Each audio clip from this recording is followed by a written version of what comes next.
आ गए तुम दोनों? चलो आओ बैठ जाओ। जशोदा जी बता तो दो, सवेरे सवेरे क्यों बुलाया है हम सबको? रुको, इतनी शीघ्रता क्या है? पहले इन बालकों को कुछ खिलाने तो दो। अभी खेलने निकलेंगे ना, पूरी दोपहरी दिखाई ना देंगे।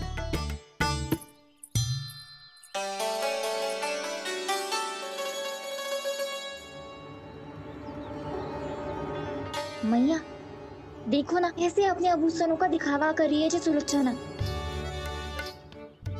चिंता मत कर बहू, शीघ्र ही हम इससे अधिक आभूषण और इससे अधिक उत्तम वस्त्र पहन के घूमेंगे। ये देखो तुम दोनों के लिए क्या बनाओ है मैंने। पूरे गोकुल में प्रसिद्ध मेरे पेड़े। चलो लो। यशोदा, ये तो बहुत सारे हैं। हाँ जशोदा जी, इतने सारे तो मैं भी ना खा पाऊं। क्यों दृष्टि लगा रही हो सुलोचना? बढ़ती आयु के बालक हैं, खाने दो इन्हें। तुम सब कछु मत सुनना, जी भर के खाओ। देखा ना?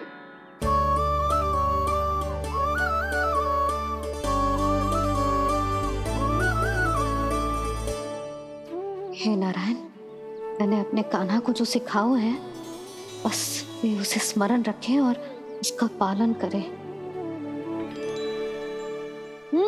ले और ले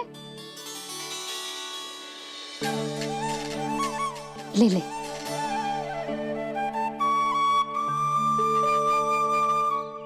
आज तो एक के बाद एक पेड़ मिल रहे हैं, वो भी बिना रोक टोक के।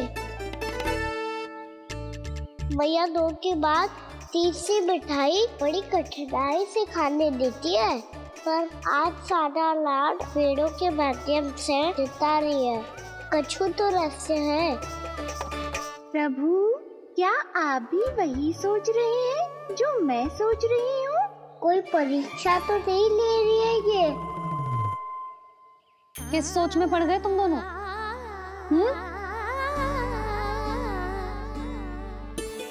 खाओ ना। जब तक पेट और मन दोनों ना भर जाए तब तक खाओ। बस यशोदा, इतना पर्याप्त है। अरे ना जिज्जी, घर के शुद्ध मावा और गुड़ के बने, कितना भी खा ले कोई हानि ना होगी। लो और लो।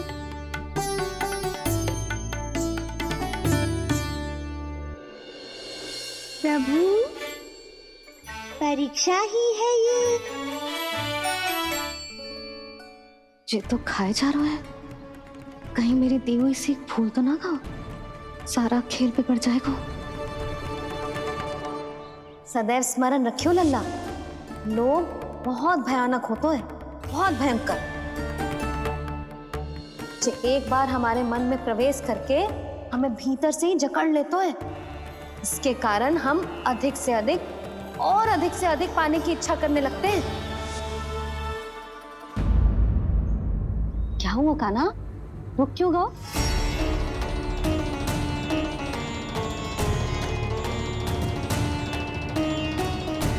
आपने तो सिखाया था मैया, जितनी आवश्यकता हो उतना ही लेना चाहिए, लोभ कभी ना करना चाहिए।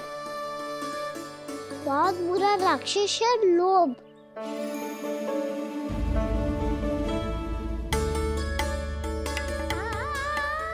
थोड़ा और खाने में कोई बुराई ना है कान्हा, ले ले। ना मैया, लो मैं अधिक खाऊंगा तो फिर पेट पकड़ के बैठना पड़ेगा।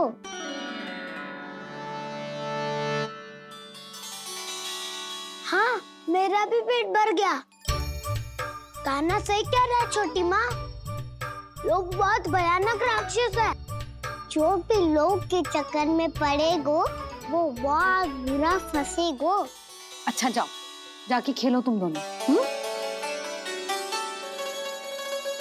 मैया, ये पेड़ अपने सखाओं के लिए भी ले जाऊं मैं? हाँ लल्ला, ले जा अवश्य।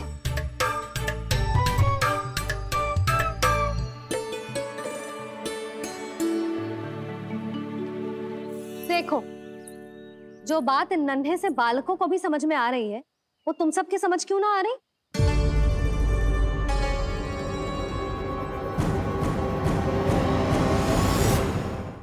क्या समझाना चाहती हो जशोदा जी? तनिक खुल के बोलो।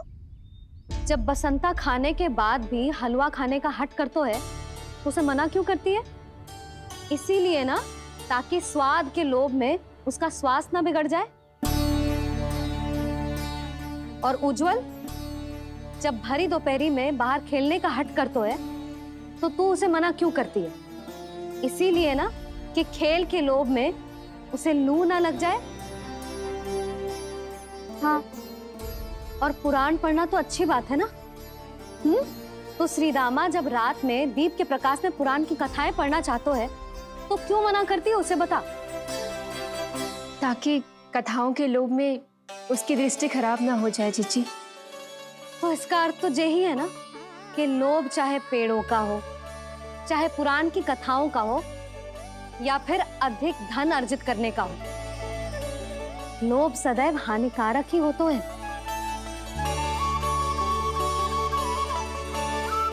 जे बात तुम ही सब ना समझोगी, तो अपने बालकों को कैसे समझाओगी? बोलो। हम सबकी मैया यहाँ क्यों आई है? डांट पड़ी क्या? चौरी विद्या प्रसारण टोली के बारे में सबको पता चल गो क्या? चिंता के चने चबाना छोड़ो और ये पेड़े खाओ। भीतर और भी गंभीर समस्या पे चर्चा चल रही है।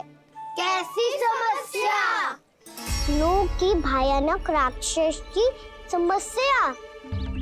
व्यापारी जी, नंद जी ने कल सभा बुलाई थी और आज रानी यशोदा जी ने सारी स्त्रियों को अपने घर पे बुलाया है। तो आपको नहीं लगता कि हमें कुछ करना चाहिए? करना तो चाहिए गुप्तचर।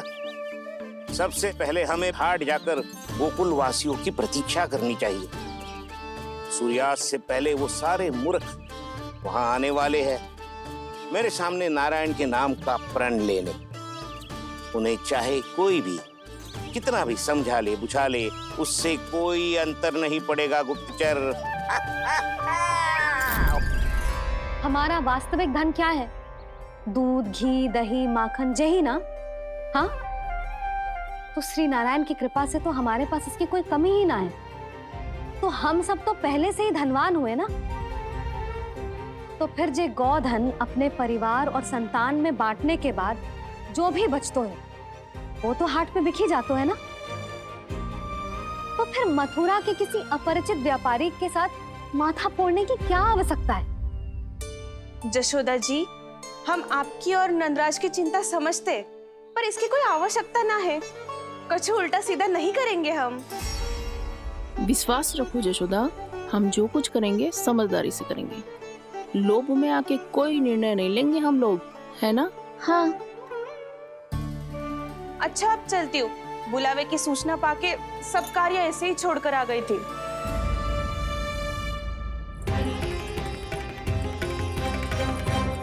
अब किसको घेलियो? लोभ के भयानक राक्षस ने। ये तो तभी पता चलेगा जब वो सब बाहर आएंगी। तब तो सबको बहुत ध्यान से देखना पड़ेगा।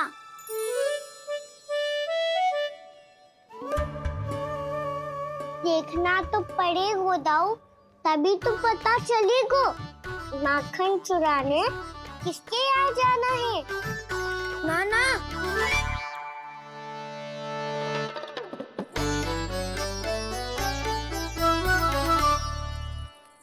लोग का राक्षस तो उनके पास दिख ना रहे हुआ है।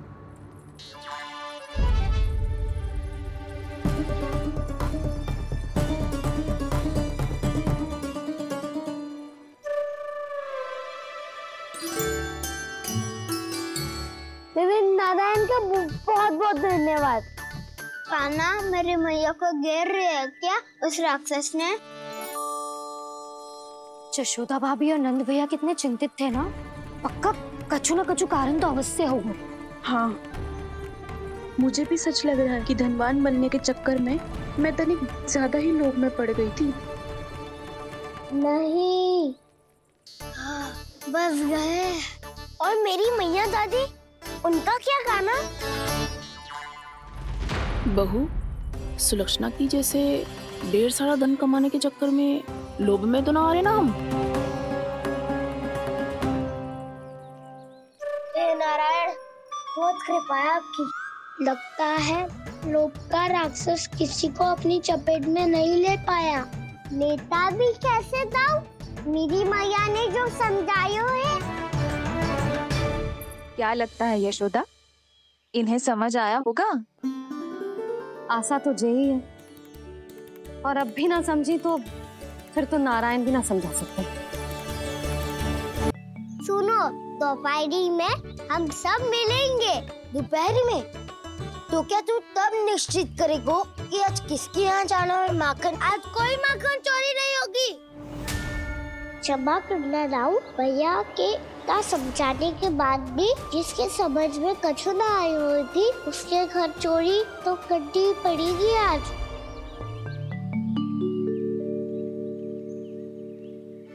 व्यापारी जी, सारी स्त्रियां एक साथ यहीं आ रही हैं। मेरे चक्रव्यूह में फंसने की इतनी शीघ्रता कि संध्या तक भी नहीं रुक पाई।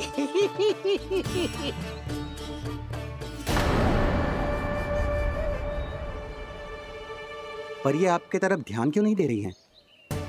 लगता है गोकुल की रानी ने इनको पाठ पढ़ा ही दिया। अब आपको ही कुछ करना होगा व्यापारी जी। करूंगा, अपनी चाल सबसे अंत में चलूंगा, किंतु अभी उनके लिए एक घोषणा ही पर्याप्त होगी।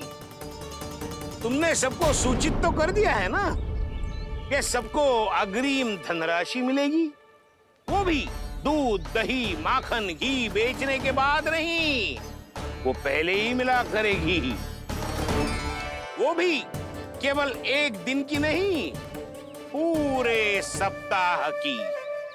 मैं बिल्कुल सही कह रही थी। जशोदा जी और नंदराज व्यर्थ ही चिंता कर रहे थे। यदि इन व्यापारी जी के मन में कोई मैल होता तुझे अग्रिम धन राशि थोड़ी ना देते। बात तो तुम सही कह रही हो सुलक्षणा।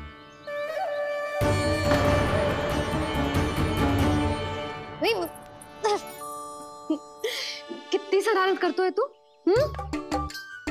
काजल लगाने दे मुझे। भैया पहले मुकुट लगाओ ना।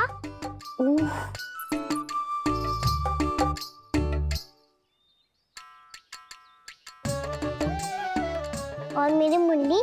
हाँ हाँ रुक जा, ले बस होगा प्रसन्न। भैया मैं ना चाहता मैं ऐसे फिर से भूल जाऊं, नहीं तो कड़ी धूप में इसे लेने वापस लौटना पड़ता है।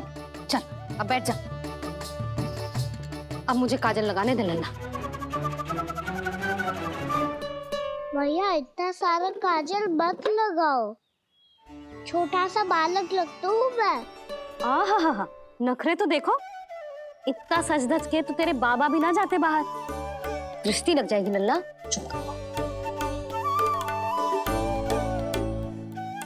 उनको तो आ सकता ही ना है भैया, वो तो गोकुल के राजा है।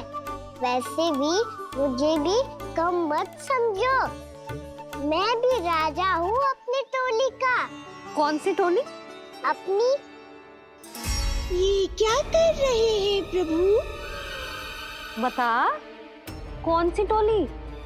बालकों की टोली मैया, मारी खीर वाली टोली का।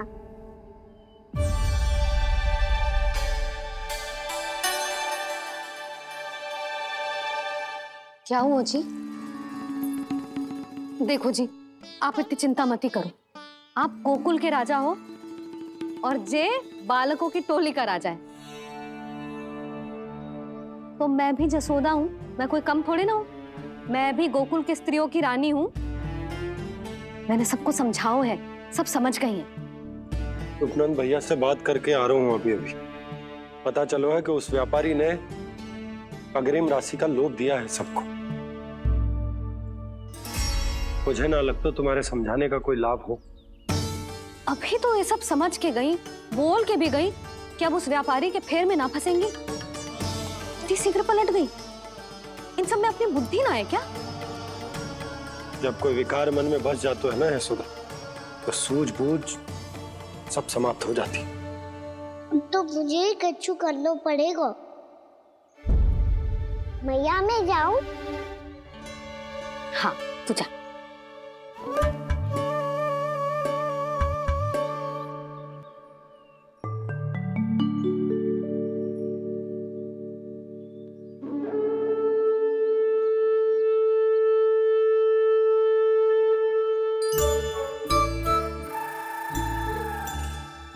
बहुत बड़ी समस्या हो गई है सखाओ।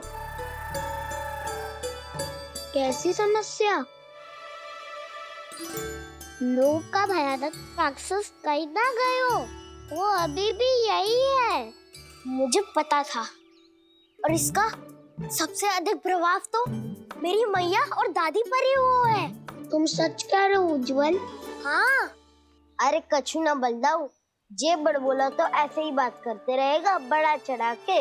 बड़ा चढ़ा के नहीं बोल रहा हूँ मैं। आज से घर पे दूध दही माखन घी सिर्फ एक बार ही मिलेगा।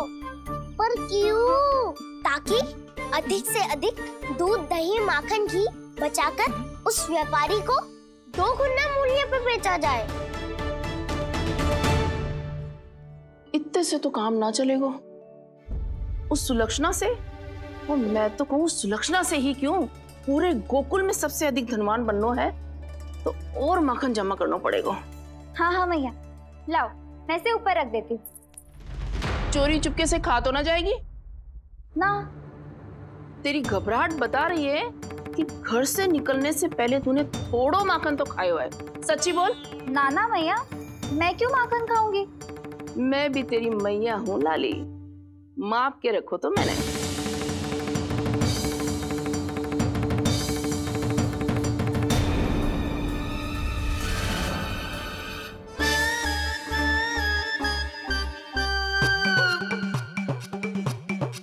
हाय रे, तूने तो सच्ची में माखन खायो है। तनिक भी लज्जा ना आई तुझे? असत्य बोलने से पाप लगता है मैया, और जितनी बार आप माखन नाप रही है उतनी बार डंडी पे लगा माखन आप स्वयं चाट रही है, और दोष मुझ पे दे रही है। वो तो बस मैं इसलिए चाट रही थी कहीं व्यर्थ ना जाए। और तेरी जीभ है कि तीखी मिर्ची। एक तो मैया से बहस करती है और चोरी चुपके स्वयं खा के मैया पे दोष भी धरती है। हे नारायण, कैसी बहू दी है मुझे। जा, दूर हो जा मेरे कक्ष से। और माखन के तो आसपास भी दिखने की आवश्यकता ना है। इस चटोरी को तो कोई भरोसा ना है। माखन को तो सुरक्षित स्थान पर रखना पड़ेगा।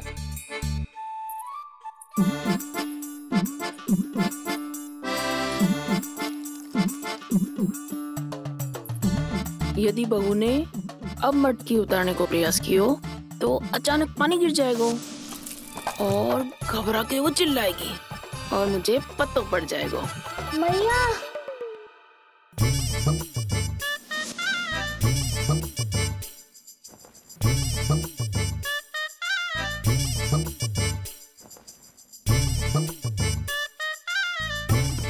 ये माखन तो मैं किसी को छूने भी ना दूंगी, तभी तो बनूंगी धनवान, बहुत धनवान। मैया माखन बेचने कहीं अकेली ना निकल जाए। ये तो पता भी ना चलने देगी कि कितना धन मिलो है। इन्हें अकेली धनवान ना बनने दूंगी मैं भी बनूंगी धनवान, बहुत धनवान। पहले तो जब चाहे तब भरपूर माखन खा सकता था, पर अब दोनों तो ऐसे संभाल के रखती हैं कि जैसे माखन की मटकी ना स्वप्न का कलश हो। मेरे यहाँ भी ऐसा ही हो रहा है। नारायण का बहुत बहुत धन्यवाद। नंद जी और जशोदा जी की बातों में आने से पहले ही सत्य का पता चल गया।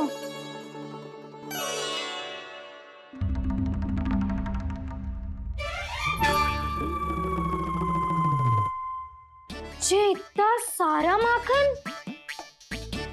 दृष्टि मत लगा। पेट पे पट्टी बांध के रात रात भर भूखा रह के बड़ी कठिनाई से माखन इकट्ठा किया है जे। तो क्या आपने निर्णय ले लियो है कि आप उस व्यापारी को वचन दे दोगी? अरे जब द्वार पे साक्षात लक्ष्मी जी हो तो द्वार बंद ना करते बावली। तू अभी छोटी है, मैं तो कहती हूँ तू भी अपने भविष्य के बारे में अभी से सोचना आरंभ कर दे। कटौती तो मेरे घर पे भी आरंभ हो गई है कान्हा। वो मैया ने कहा है या दूध चाहिए या दही चाहिए या माखन चाहिए, जो भी चाहिए एक ही बार मिलेगा।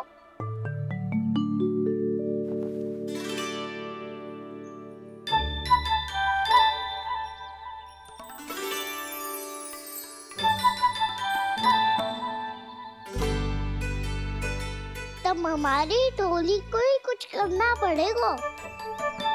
तुम सबको तुम्हारा अधिकार मिले, ये हमारा कर्तव्य है।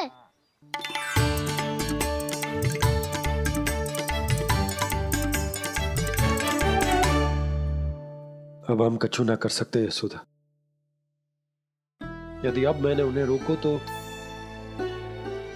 उन्हें लगेगा कि मैं उनसे उनकी उन्नति का अधिकार छीन लूं। दूध दही माखन पे सबसे पहला अधिकार बछड़ों का होता है, फिर घर के बालकों का, और ये अधिकार हमें दिलाना चाहिए, है ना दाऊ? मैं सब समझता हूँ कान्हा, तुम मुझसे इसलिए पूछ रहे हो ताकि तुम माखन चोरी की योजना बना सको, पर मैं तुम्हारा समर्थन नहीं करूँगा। पर दाऊ ना, पिछली बार तुमने ही कहा था ना कि हम ये चोरी केवल वानर महाराज की सहायता के लिए कर रहे हैं। लो, वानर महाराज भी आ गए हमारा साथ देने। आज कोई किसी का साथ नहीं देगा, आज कोई